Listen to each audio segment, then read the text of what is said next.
ABC 10 News at 5 starts now.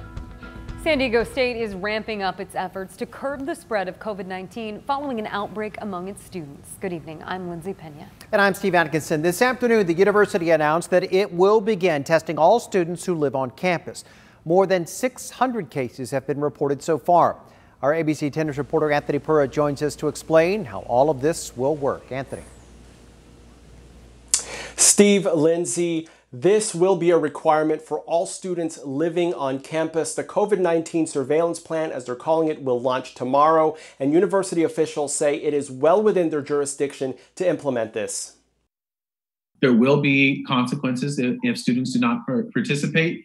That said, given the responsiveness that we've seen from students to our stay-at-home order and to other communication, particularly from our on-campus residential population, we believe that the overwhelming majority of them will be very much engaged. COVID-19 cases among San Diego State students have spiked since the semester started in late August.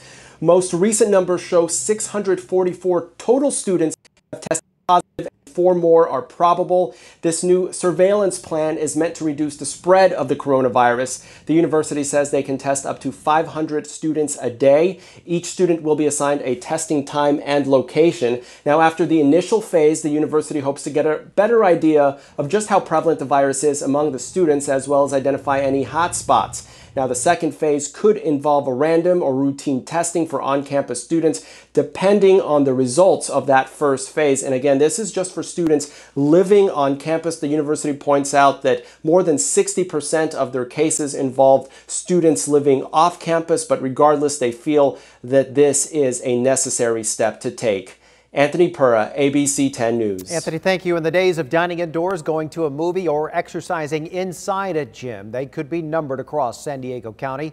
That's because our COVID-19 case rate is heading in the wrong direction. Right now, the county's case rate per 100,000 residents is 7.9. That exceeds the limit of 7. If that number holds until next Tuesday, the county will fall back to the state's lowest and most restrictive Tier 1, or purple tier. California's top health official says that they are working with local leaders. Any decision to move a county into a more restrictive tier is done thoughtfully with a lot of deliberation to ensure that we don't cause businesses or communities to feel sort of stuck in the middle. The county is assigned a tier based on its test positivity and adjusted case rate. Counties must remain in a tier for at least 3 weeks before moving forward. And now to that showdown between San Diego County supervisors about the reopening of the local economy during this pandemic. Jen Desmond wants the county to abandon the state's tier system altogether. But as our ABC 10 News anchor Vanessa Van Hefty explains, his motion was quickly shot down during a meeting earlier today. And that there was County Board Supervisor Jim Desmond made a motion that all county businesses except bars should reopen at their own risk and ignore state-issued orders. My wish is that the governor, with his ever-changing criteria, would give us and you local control. The new colored tier criteria that has backed us into a corner. Dozens of callers, most small business owners, agreed, pleading with the rest of the board to abandon the state's new color-coded rules, some called in tiers. Our businesses have been closed since March. We have laid off 30-plus employees in that time. But Desmond's motion died on the floor, not getting a second. Some businesses say they'll do what they have to. We're dying too. And it's one life for another now. Angie Weber owns Cowboy Star. She says they will stay open today and stay open regardless of the consequences to survive. We're at the end of our rope when it comes to the politics and how it's being used against us. Desmond argued the state keeps moving the goalposts, making it impossible to reopen more businesses. But Nathan Fletcher called Desmond's plan reckless. What we need to be doing at this time as a community is coming together to slow the spread. That protects people, it saves lives, but it also gives us the best opportunity in an economic recovery. Vanessa Van Hefty, ABC 10 News. Desmond's plan would have let the county stay in control of public health protocols in terms of mask requirements, but allowed businesses to take charge of their own capacity. The board also agreed the positive COVID cases at San Diego State altered the county's average, and they are working to have the state alter that data. And here are the latest numbers for San Diego County. 294 new cases were reported today. That brings our total to 43,181. There were 9 new deaths, bringing that total to 742. A lot of people are wondering what it will take for college sports to resume in the Pac-12. League officials are now saying that some new technology from a San Diego company will be key. ABC 10 News anchor Derek Stahl is going in depth on a rapid COVID test the league calls a game changer. In some conferences, college football is entering week 3, but Pac-12 schools like UCLA and USC are still in workout mode. Last month, the Pac-12 voted to postpone all sports until next year because of the pandemic. But league officials now say the testing technology from this San Diego biotech could allow play to resume before January. The access to rapid result testing that we can implement on even a daily basis with some sports and high contact will be a real game changer for us. The league's commissioner announced a deal with Quidel Corporation this month to provide rapid testing of all 7,000 student athletes in the conference. Quidel's nasal swab tests can be read by machines at each university in about 15 minutes, rather than other COVID tests that have to be sent to labs and can take days. No one's going to be spreading the virus because no one will be engaging in practice or competition with the virus, and this daily test with immediate results will allow us to feel confident in that. Most of the nasal swab tests on the market are genetic tests or PCR tests. They work by detecting the virus's RNA genetic code. But that code takes a while to manipulate and read. Quidel's test is an antigen test. It looks for a section of the virus's protein shell. There are now 4 antigen tests for COVID-19 on the market. Quidel had the first out in May. And we've been in conversations with the universities in the Pac-12 for a month. What's different now is our capacity to manufacture. We are now doing, in the last couple of weeks, 1.9 million tests. What's also different, says CEO Doug Bryant, is that Quidel published new data in July showing its rapid tests are more accurate than previously thought, matching PCR results 97% of the time. But that is in people actually showing COVID symptoms. The question that we have is, in the asymptomatic population, will the data look similar?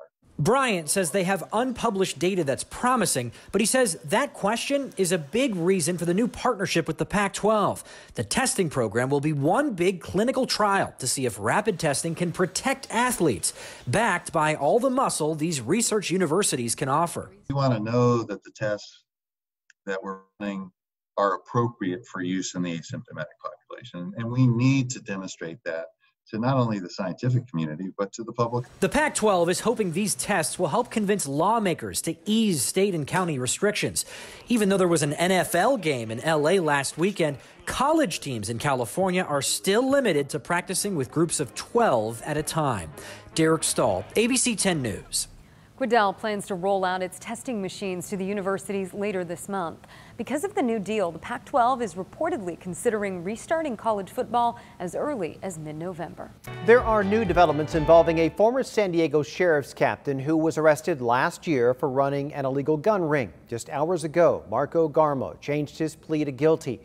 Team 10 investigative reporter Jennifer Kastner shows us what's next. In the courtroom this afternoon, prosecutors said as a law enforcement officer, Marco Garmo had certain privileges he abused while committing these offenses. In a gray suit and a mask, ex-San Diego County Sheriff's Captain Marco Garmo made his way into the downtown federal courthouse Tuesday afternoon to enter a guilty plea. ABC 10 News' cameras were not allowed in the courtroom, where Garmo stood before the judge and admitted his guilt of 1 count of engaging in dealing firearms without a license. The case stems from last year's bombshell allegations that Garmo, along with prominent jeweler Leo Hamill, former Sheriff's Lieutenant Fred Magana, and 2 others were involved in a massive gun-running operation. 10 News was there as agents raided Leo Hamill fine jewelers in Old Town. He and Magana were charged with working with Garmo to resell guns and falsify records and have since pleaded guilty. The U.S. Attorney's Office said Tuesday that the cases for the other 2 defendants are still pending. According to prosecutors, the former captain of the Rancho San Diego Sheriff's Station used his position to buy and resell guns that are intended only for law enforcement, not the general public, so-called off-roster guns. Over a 6-year period, investigators say he sold more than 100 firearms for cash or to collect favors from those who might support him in a future run for San Diego sheriff. Garmo faces a maximum sentence of 5 years in prison, a $250,000 fine, and up to 3 years of supervised release. His sentencing hearing is scheduled for December 9th. Jennifer Kastner, ABC 10 News. Garmo and his attorney declined an interview with ABC 10 News. Police are investigating what happened before a homeless man was shot and killed in Ocean Beach. This happened overnight near Lifeguard Tower 2 on Abbott Street. Officers tried to save him because he died at the scene. Witnesses say the victim is homeless and frequents OB. San Diego police are still searching for the gunman, but they don't have a suspect description as of yet.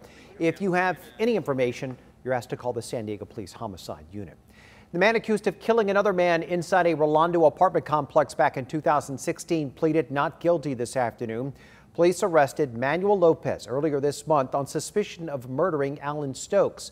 In March of 2016, Stokes was found unconscious with extensive head trauma. Prosecutors say that Lopez used a mallet on Stokes. He was in a coma-like state due to his injuries for 4 years, and he died this past fall. There is still no word on a motive. Lopez's bail could be set at $3 million. That will be reviewed on Monday. Your voice, your vote. Democratic Congressman Mike Levin appears poised for a second term after flipping North County's 49th district from red to blue in 2018. It's the result of our latest ABC 10 News Union Tribune scientific poll. ABC 10 News reporter John Horn explains the surprising support Levin appears to be getting. Democrats pushed for years to flip coastal North County's 49th congressional district from red to blue. In 2018, they finally did it with environmental attorney Mike Levin. Now he's pushing for another 2 years to keep that seat in D.C. Levin defeated Republican Diane Harkey in 2018 to claim the seat. This after longtime incumbent Republican Darrell Issa decided not to seek re-election. And we're going to do everything we can to leave no stone unturned for the next 50 days or so to make sure that we keep the 49th. Enter Republican Brian Marriott, a San Juan Capistrano councilman looking to unseat Levin. People are just really starting to tune in now. Obviously, Mike has name recognition that we don't, but we're out there talking with people every day. It appears it will be an uphill battle. Our new ABC 10 News Union Tribune scientific poll shows Levin leading Marriott 49% to 37%. This despite Democrats only holding a 3% edge over Republicans in registration in the district. But the poll also shows 13% of Levin's support is coming from Republicans. So it was 25% or higher, I would say something's going on. 13%, like I said, been an incumbent for 2 years. Marriott says he's going to push his message that Levin is a member of the extreme left. Levin says he expects attacks like that in campaign season, but is proud of his record. John Horn, ABC 10 News. The Survey USA poll questioned 517 likely voters in the district. If the election were held today, Joe Biden would defeat President Trump 58 to 37 in that district. And with just weeks until the November presidential election, President Trump and Joe Biden are campaigning in battleground states. ABC's Faith Abube is in Washington with the latest. The 2020 presidential elections could be decided by uncommitted voters. And tonight, President Donald Trump hopes to cement their support during an ABC News town hall in Pennsylvania. This is the most important election in the history of our country. The president spending the final weeks of the campaign season holding large rallies and defying the COVID-19 guidelines from his own coronavirus task force, while warning a Joe Biden presidency would leave Americans less safe and without good jobs. We spent the last 4 years reversing the horrible damage Joe Biden inflicted over the last 47 years. According to the Kaiser Family Foundation, about 1 in 4 voters is still uncommitted in the race for the White House. Some of them Latino voters who President Trump is targeting in Florida. Joe Biden talking about his strategy while heading to the Sunshine State. Just tell the truth. Everybody knows who Trump is. People are going to show up and vote. Biden also attacking the president for questioning climate change and science as wildfires rage in the West. Give a climate arsonist 4 more years in the White House, Why would anyone be surprised if we have more America ablaze? Biden's remarks coming before the president visited California to be briefed on the historic western wildfires. It'll start getting cooler. You just watch. I wish science agreed with you. Hey, well, I don't think science knows, actually. The ABC News Town Hall with the president and uncommitted voters begins at 9 p.m. Eastern, 8 Central. Joe Biden will have a similar event on another network on Thursday. Faith Abube, ABC News, Washington.